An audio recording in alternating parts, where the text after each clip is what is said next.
오늘은 마태복음 10장 34절에서 39절의 말씀으로 나로부터 시작되는 선교, 이런 제목으로 은혜를 나누려고 합니다. 찬송가 중에 341장 찬송에 십자가를 내가 지고, 이런 찬송이 있습니다. 1절 가사를 보면 십자가를 내가 지고 주를 따라갑니다.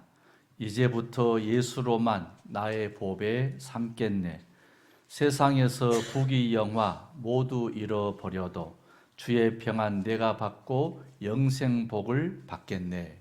이런 찬송입니다. 이 찬송은 헨리 프란시스 라이트 목사님이 작사한 찬송입니다. 라이트 목사님은 스코틀랜드 출생인데 어려서 고아로 자랐습니다. 병약한 몸으로 어렵게 공부해서 목사가 되셨다고 합니다. 후에 영국의 한 해변 도시에서 목회를 시작하는데 오자마자 두 가지 큰 어려움을 겪게 됩니다. 첫째는 몸이 허약했기 때문에 기후와 풍토에 따른 갖가지 잦은 병에 시달렸고, 둘째는 어부들의 포악하고 거친 태도에 목회하기가 너무 힘들어 낭망한 것입니다. 그러나 주도 곤욕 당했으니 나도 곤욕 당하리, 이렇게 죽기를 결단하고 모든 것을 주께 맡기고 헌신합니다. 라이트 목사님의 변함없는 헌신과 희생에 감동한 많은 사람들이 한 사람씩 한 사람씩 회개하고 교회로 돌아와서 교회가 놀랍게 성장했다 하는 그런 이야기입니다. 십자가는 시대를 초월해서 삶의 위로가 되고 소망이 되는 줄을 믿습니다. 십자가는 자신을 변화시키고 세상을 변화시키는 구원의 능력이 되는 줄을 믿습니다. 마태복음 16장 24절에 보면 이에 예수께서 제자들에게 이르시되 누구든지 나를 따라오려거든 자기를 부인하고 자기 십자가를 지고 나를 따를 것이니라 했습니다. 우리 함께 봉독하십시다. 이에 예수께서 제자들에게 이르시되 누구든지 나를 따라오려거든 자기를 부인하고 자기 십자가를 지고 나를 따를 것이니라. 아멘. 오늘 본문에 10장 38절에서도 말씀하셨죠. 함께 본문 봉독합시다. 또 자기 십자가를 지고 나를 따르지 않는 자도 내게 합당하지 아니하니라. 아멘. 사랑하는 성도 여러분, 여러분은 자기 십자가를 지고 주님을 따르고 계십니까? 오늘은 이 말씀으로 은혜를 나누고자 합니다. 우리는 먼저 십자가에 대해서 알아야 합니다. 왜 예수님은 십자가를 지셨습니까? 우리를 구원하시기 위해서 십자가를 지신 것입니다. 예수님의 십자가는 세상을 구원하시기 위한 구원의 십자가입니다. 누구든지 예수님의 십자가 사랑을 믿는 자는 그 결과로 죄 사함의 은혜, 하나님의 자녀된 은혜, 부활 영생의 은혜, 영원한 천국의 은혜를 선물로 받습니다. 그런데 예수님께서 우리에게도 각자 자기 십자가를 지라고 말씀하십니다. 우리가 지고 가야 하는 자기 십자가는 무슨 의미가 있겠습니까? 어떤 의미입니까? 첫째는 하나님을 더욱더 잘 섬기는 것이 자기 십자가입니다. 둘째는 자기에게 주어진 사명을 더 잘 감당해 가는 것이 자기 십자가입니다.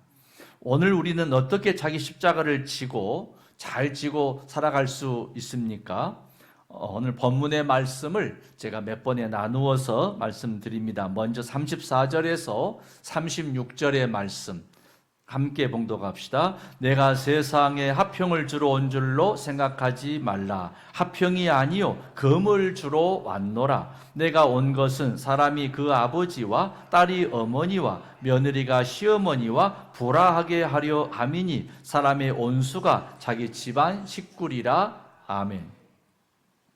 주님을 섬기다 보면 그러한 때에 억울하게 당할 때가 있고 애매하게 당하는 고통과 아픔이 있을 수 있다는 것입니다. 그것이 자기 십자가라 하는 뜻입니다. 오늘 이 말씀은 오해가 되기 쉬운 말씀입니다. 예수님은 세상에 참된 평안을 주러 오셨다 하지 않습니까? 그리고 예수님께서 지신 십자가는 합평케 하는 화목의 십자가라고 말씀하지 않으셨습니까? 그런데 금을 주러 왔노라. 이 말씀은 도대체 무슨 의미입니까? 그것은 참된 평화, 참된 합평이 아닌 거짓된 합평을 없애버리기 위해서 금을 주신다는 그런 말씀입니다. 예수님은 내 가정에, 내 인생에 참된 평화와 기쁨을 주러 오셨습니다. 그러나 그것은 그냥 쉽게 얻어지는 것이 아닙니다. 많은 아픔이 따르고 고통이 따르는 것입니다. 예수님을 믿는 자가 구원을 받는 것은 값없는 은총의 선물이죠. 하나님의 선물로 우리가 구원의 선물을 받은 것입니다. 그러나 예수님을 믿은 다음에 구원을 받고 신앙생활하는 과정에 있어서는 고통이 따릅니다. 아픔도 있습니다. 갈등을 겪기도 합니다. 시련이 찾아오기도 한다. 그런 말씀이죠.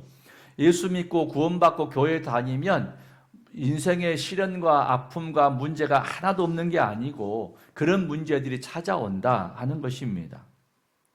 구원의 과정에서 발생하는 고통과 아픔, 갈등과 시련을 피하지 말아라. 이 뜻이 너에게 금을 주러 왔다. 이런 말씀으로 표현하신 것입니다. 오늘 내가 예수님을 믿고 교회에 출석하는 일로 가족들에게 고통을 받거나 시부모의 핍박을 받거나 믿음 때문에 남편과 아내 사이에 부부 사이에 불편한 분들이 계십니까? 그것이 자기 십자가다. 그런 의미입니다. 누구든지 자기 십자가를 지고 인내하면서 구원을 이루고 마침내 가정에 참된 구원의 기쁨과 영원한 평안을 얻어라 하는 말씀입니다. 지금의 고통과 아픔, 갈등과 시련은 잠깐입니다. 그러나 사랑하는 가족이 예수님을 영접하지 않고 제사함과 구원을 받지 않는다면 그 영혼이 어찌 천국에 들어갈 수가 있겠습니까? 나만 예수님을 믿고 구원받아 천국에 간다면 사랑하는 가족은 어떻게 되겠습니까? 지금 여러분이 예수님의 십자가 복음 때문에 겪는 갈등과 시련이 있습니까? 이것은 사랑하는 가족을 구원하기 위해 피할 수 없는 것입니다. 염려하지 마십시오. 그리고 담대하십시오. 누구든지 예수님께 이런 문제를 두고 간절하게 기도하시기를 바랍니다. 더욱 사랑과 인내로 가족을 섬긴다면 마침내 모든 가족이 예수님 품에 안기게 될 날이 올 줄로 믿습니다. 그때에는 가족들이 깨닫고 정말 고맙다고 잘했다고 그렇게 말해줄 것입니다. 또 언젠가 천국에서 하나님께서 여러분이 자기 십자가를 지고 수고하고 헌신했던 것을 기억하시고 잘하였도다 착하고 충성된 종아 칭찬도 해주실 것입니다. 교회에서 한 목사님이 예수 안 믿는 남편들 전도하라고 했답니다. 그리고 자기 가정의 형편에 대해서 불평하지 말고 감사거리를 찾아서 감사를 많이 하라고, 그것이 가족을 구원하는 방법이라고 했답니다. 근데 이 부인의 남편은 술을 너무나 좋아해가지고 매일 회사에서 퇴근하면 친구들과 술 마시고 꼭 집에 들어오는데 집 문을 열어주면은 거실에 그대로 그냥 옷도 안 벗고 그냥 대자로 뻗어서 그냥 코 고고 자는 거예요. 날마다 이러니 얼마나 속이 상하고 못 산다고 아우성하고 다투고 짜증내고 화내고 이것이 일상이었어요. 근데 목사님이 이걸 가지고 감사라고 하니까 뭘 감사할 게 있냐 도대체 내 형편에. 속이 상했는데 그래도 감사라고 하니까 내가 순종은 해보자. 그리고 그날 또 술을 잔뜩 취해가지고 거실에 그냥 옷도 안 벗고 쓰러져 있는 그 남편의 얼굴을 가만히 보고 이 엔수 화상을 보고 어떻게 감사를 찾을까? 라고 보고 있으니까 이제 억지로 감사를 시작하는 거예요. 아, 그래. 이렇게 술이 떡이 돼도 집을 찾아오는구나. 하나님 아버지, 이렇게 술이 가득 채도 저녁마다 집을 찾아오게 하시니 감사합니다. 또 이제 감사거리를 또 찾고 이제 가만히 있어 보니까 하나님 이렇게 술을 많이 먹고 와도 그 다음 날은 밥 한 그릇 탁 먹게 하시니 건강해서 감사합니다. 또 생각해 보니까 그래도 아침에 술을 이렇게 먹고 들어와서 가족들 먹여 살린다고 또 아침 일찍 또 출근을 꼬박꼬박 하는 거예요. 하나님 아버지 가족들 먹여 살린다고 이렇게 술이 떡이 돼서 돌아와도 아침마다 출근을 잘하니 그것도 감사합니다. 이렇게 하나씩 하나씩 감사하다 보니까 그 남편이 좀 안쓰럽게 보이더래요. 아이고 이렇게 친구 좋아하고 술 좋아하는데 그 처자식 먹여 살린다고 이렇게 그래도 열심히 사네. 보니까 머리에 희끗희끗 흰머리도 보이고 그 고왔던 얼굴에 주름도 많이 보이고 그 남편이 좀 안쓰럽더래. 처음으로 그렇게 미웠던 사람이 안쓰럽더래. 그래서 눈물이 나서 눈물을 흘리는데 눈물이 그냥 남편 얼굴에 떨어지니까 남편이 자다가 깜짝 깨가지고 술이 깼어요. 당신 왜 울고 있냐고. 무서워서 이제 큰일 났다 이제. 그래서 했더니 실은 여차여차해서 목사님이 억지로라도 감사하게 해서 내가 감사 제목을 찾다가 여차여차해서 이랬다 했더니 목사님 그 남편이 가만히 듣더니 당신 교회 목사 괜찮다. 나도 다음 주일에 교회 따라가겠다. 할렐루야. 여러분 억지로라도 감사하고 자기 십자가다 여기고 순종하고 감사하면은 기적 같은 일들이 여러분 가정에서도 일어날 줄로 믿습니다. 여러분 가운데에는 모태신앙을 가진 분도 계실 것이고 또 모든 가족이 다 신앙생활 잘하는 분도 계실 것입니다. 그러나 아직도 가족이 교회에 나오지 않고 믿음 생활을 하지 않는 그런 가족이 있는 분도 계실 것입니다. 기도로 간절하게 기도하시기 바랍니다. 기도하면 하나님께서 어떻게 가정을 구원할 것인지 전도의 지혜를 주십니다. 간절하게 노력하고 힘쓰시면 때가 되면 반드시 그 영혼을 구원하게 됩니다. 어떤 권사님은 하도 남편이 말을 안 들으니까 남편 새벽에 구원해달라고 구두를 품에 안고 교회 다녔다는 분 아시죠? 누군지? 또 하나님께서 마지막에라도 임종 세례라도 받게 하시고 마음에 예수님 영접하고 세례받고 천국 가게 하시더라고요. 사랑하는 성도 여러분, 전도는커녕 교회 나오는 것마저도 반대하고 힘들게 하는 분도 계실 것입니다. 낙심하지 마십시오. 담대하게 믿음의 용기를 가지십시오. 가족을 내가 마침내 구원하리라 그런 신앙의 선한 의지를 결코 꺾지 마시고 더 담대하게 하시고 온 가족을 구원하시는 여러분 되시기를 축원합니다. 하나님께서는 이렇게 모든 성도가 다 모양은 달라요. 각자 짊어져야 할 인생에 자기 십자가가 있습니다.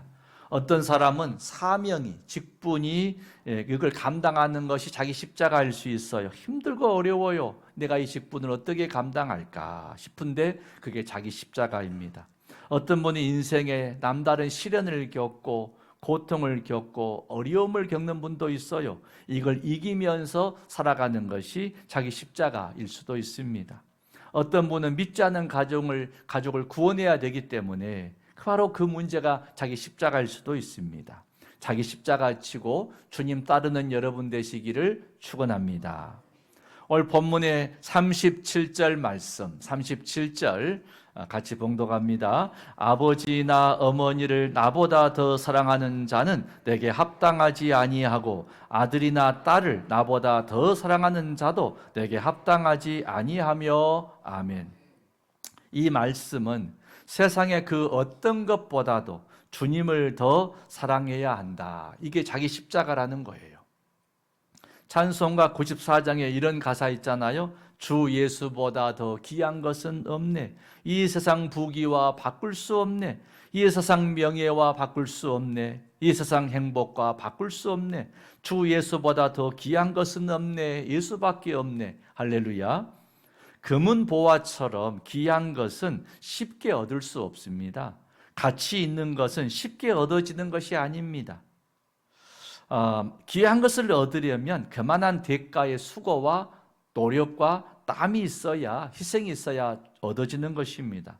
여러분에게 가장 소중한 것은 무엇입니까? 아마도 가족이 아니겠습니까? 부모와 형제, 남편과 아내, 사랑하는 자녀, 사위와 며느리, 손자, 손녀, 얼마나 가족이 소중합니까? 근데 이런 가족보다 더 소중히 여겨야 하는 것이 있다는 것입니다. 예수님께서는 소중한 가족이라도 하나님보다 더 먼저 사랑하지 말아라 이런 말씀하십니다. 근데 성경에 보면은 내 부모를 공경하라 이렇게 말씀합니다. 자녀를 노엽게 하지 말아라. 아내는 남편을 존경하고 남편은 아내를 위해서라면 목숨까지도 희생하는 사랑을 해라. 이렇게 말씀합니다. 그러므로 오늘의 본문의 말씀은 오해되기 쉬운 말씀입니다. 이 말씀은 가족을 사랑하지 말아라 하는 것이 근본 뜻이 아니고 이 말씀에 강조점이 있어요. 강조점이 뭐냐면은 사람이 살아갈 때 영적인 우선순위가 있는데 영적인 이 법칙을 기억하고 살아라 그런 뜻입니다. 여러분 가치관이 뭐예요? 어느 것은 더 소중하고 덜 소중하고 우선적인 가치를 따지는 게 있잖아요. 삶의 우선순위를 말하는 거예요. 사랑하는 가족을 포함해서 세상의 그 무엇보다 하나님을 먼저 사랑해라 이런 말씀입니다. 이것이 신앙의 기본이 되고 영적 우선순위라는 것입니다. 왜냐하면 내가 먼저 하나님을 사랑하고 하나님께 영광을 돌리는 영적 질서가 내 삶에 딱 이루어지면 하나님께서 내 가족에게 크신 복으로 역사하시는데 내가 가족을 사랑하고 내가 가족을 위해 헌신하고 내가 가정을 복주는 것보다 하나님의 주시는 복이 더 크고 놀랍고 아름답다. 그걸 염려하지 말고 믿어라. 그런 말씀인 것입니다. 아멘이세요? 복의 근원 되신 하나님께서 사랑하는 가족을 축복하실 때 내가 주는 축복보다 하나님 주신 축복이 훨씬 더 크고 놀랍고 아름답다는 거예요. 그러니까 너는 먼저 하나님을 사랑해라. 그리고 모든 것을 맡겨라. 하나님께서 복 주실 것이다. 이런 의미가 담겨 있습니다. 이것이 신앙생활의 기본입니다. 많은 날들이 있지만 주일만큼은 하나님의 영광을 위해서 주님 앞에 나와 예배드려라. 그러면 모든 날을 축복하는데 마침내 너희에게 영원한 부활의 생명을 주실 것이다. 아멘. 이게 하나님의 영적 법칙이라는 거예요. 신앙생활의 기본이 되는 우선순위, 영적인 축복의 법칙을 기억하시기 바랍니다. 여러분 구약 성경에 엘리야 시대 이야기가 나오잖아요. 어느 하나님 앞에 우상을 숭배하고 범죄하니까 그 땅에 3년 6개월 동안 북왕국이 비가 내리지 않는 가뭄이 옵니다. 이때 엘리야가 어느 곳에 가냐면 사렙다라는 동네에 가는데 그곳에 사렙다 가부가 어린 아들과 사는데 너무나 가난해서 이제 왜 마지막 아들과 먹을 가루 한 움큼, 곡식가루 한 움큼, 그 다음에 기름병에 기름 조금이 남아 있어요. 마지막 떡을 해먹고 죽기를 기다려야 되겠다. 그런 처지입니다. 근데 엘리야 선지자가 하나님의 말씀입니다.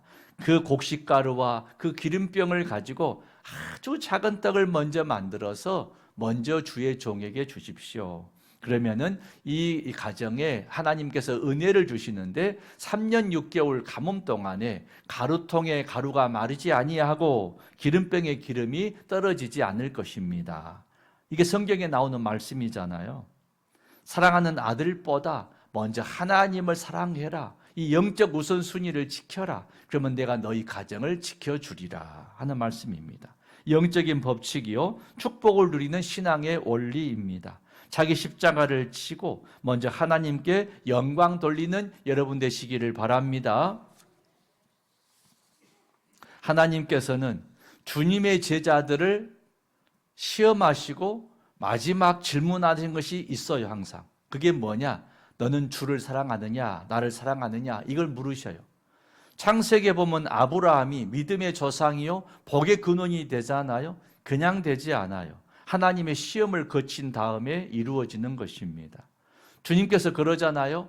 100세에 얻은 그 귀한 아들 이삭을 모리아산에 드리라 하잖아요. 제물로. 이게 뭐예요?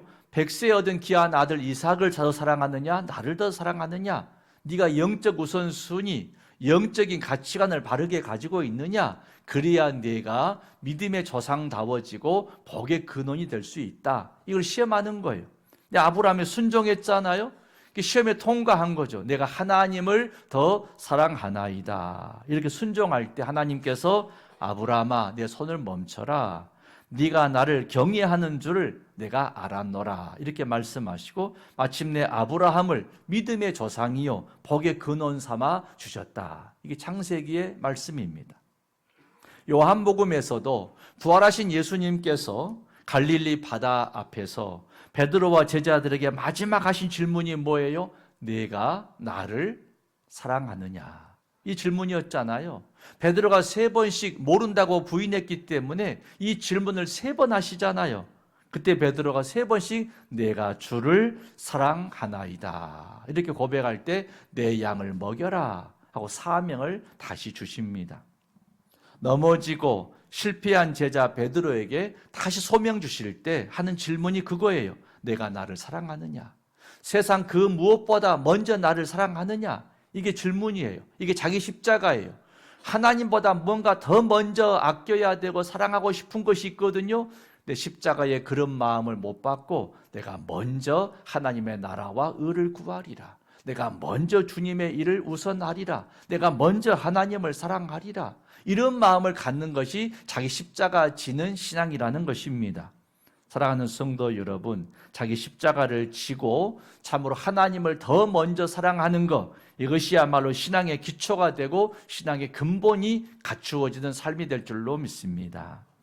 마지막에 본문의 38절, 39절 말씀 같이 봉독합시다. 또 자기 십자가를 지고 나를 따르지 않는 자도 내게 합당하지 아니하니라. 자기 목숨을 얻는 자는 잃을 것이요 나를 위하여 자기 목숨을 잃는 자는 얻으리라. 아멘. 성도 여러분, 여러분이 맡은 직분과 사명이 자기 직분이라 하는 말씀 드렸습니다. 왜 직분과 사명이 십자가입니까? 왜냐하면 죽기까지 충성해야 되기 때문입니다. 십자가가 무엇입니까? 십자가는 고난과 고통의 장소요, 죽음의 장소요, 피 흘리고 죽는 것이 십자가입니다. 사람이 사명을 모르면 인생을 허비하게 됩니다. 청소년이 자기 삶의 사명을 깨닫고 비전을 품지 못하면 탈선하고 방황하고 인생을 허비해 버립니다. 그러나 청소년 시기부터 자기 사명을 따라 비전을 품으면 청소년들의 눈빛이 달라져요. 자신이 하는 일에 열심과 인내를 가지고 노력을 기울이게 됩니다. 이번에 우리 교회에 수능생들이 있는데 하나님의 은혜 가운데 무엇보다 이들의 가슴에 불타는 사명과 비전이 품어지기를 축원합니다. 수능 시험은 인생의 한 과정일 뿐입니다. 정말 중요한 것은 그들의 심령에 인생의 비전을 품는 거예요. 비전이 있으면요, 수능 잘 치르면 그 길 가는 것이고 좀 잘 안 되면 또 준비하면 되는 것입니다. 비전이 우선 아니겠습니까? 사명과 비전을 품으면 어떤 것도 다 이겨낼 수 있는 삶의 용기가 생기고 담대함이 생기고 인생을 크게 살아갈 줄로 믿습니다. 여러분, 이를 위해서 하나님 이번에 수능생들이 건강도 지혜도 주시고 인생의 사명, 비전을 품게 하여 주시옵소서. 이런 기도 많이 해주시기를 축원합니다. 무엇보다 하나님께서는 우리 모든 성도에게 성령의 권능을 주시고 선교의 사명을 주셨습니다. 선교의 사명은 사도에게만 주신 것이 아니라 모든 성도에게 주셨습니다. 사도행전 1장 8절의 말씀 잘 아시죠? 오직 성령이 너희에게 임하시면 너희가 권능을 받고 예루살렘과 온 유대와 사마리아와 땅 끝까지 이르러 내 증인이 되리라 하시니라. 아멘. 여러분, 증인이라는 것은 순교자라는 말과 같은 의미입니다. 복음의 증인으로 산다는 것은 순교의 신앙으로 사는 것을 의미합니다. 천하보다 소중한 영혼을 구원하는 일이 전도고 선교입니다. 하나님의 선교는 특별한 선교사만 하는 거라고 생각하지 마시기 바랍니다. 선교는 모든 성도들 각자가 자기 십자가를 지는 사명과 결단을 통해서 시작되는 것이에요.